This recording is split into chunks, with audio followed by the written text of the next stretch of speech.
If we're going to look at doing tissue management, there are several ways that we can accomplish that.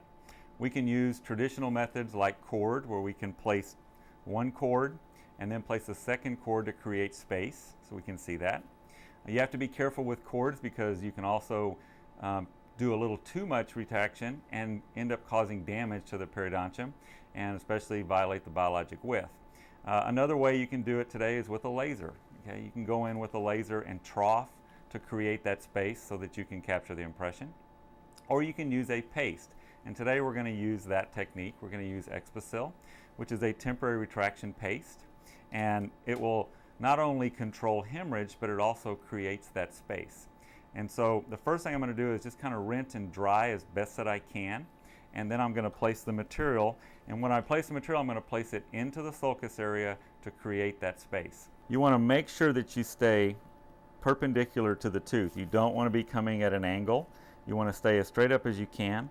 And the other thing you want to do is go very slowly. So what I'm going to do is start in one area and I'm going to go very, very slowly. And what I'm trying to do is to place this in between the gingival tissue and the prep tooth. So I'm going to go very slowly around.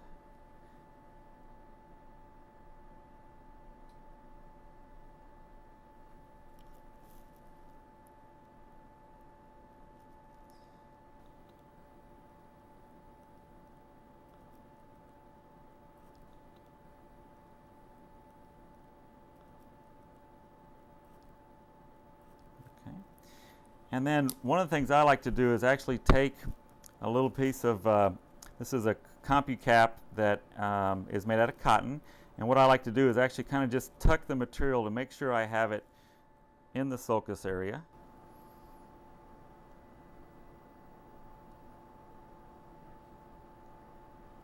The ideal time to leave this in is 2 minutes. And so after 2 minutes now what you're going to do is go in and completely rinse it off. And you do that just with a water spray. So I'm going to go in and just completely rinse this off.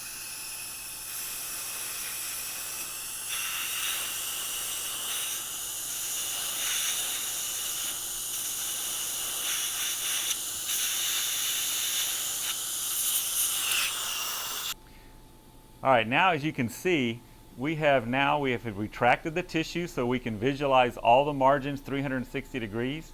We have no hemorrhage. So now we're ready to capture a great impression. And again, if I was using conventional, I would syringe my impression material in and take my impression.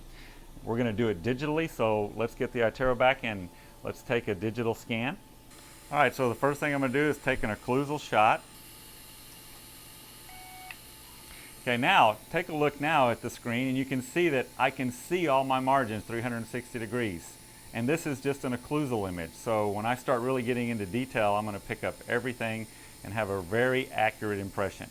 So now that you can see our scan has been brought up and I can look at it in 3 dimensions, rotate it any which way, look at it from every angle. And if you look, can you tell from the occlusal view and the facial view there that now I can see every margin very clearly. Okay?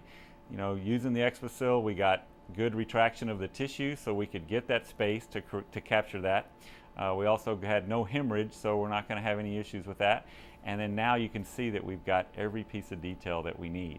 And now I can also take and look at to make sure I have the proper amount of clearance so that we can get a beautiful aesthetic restoration.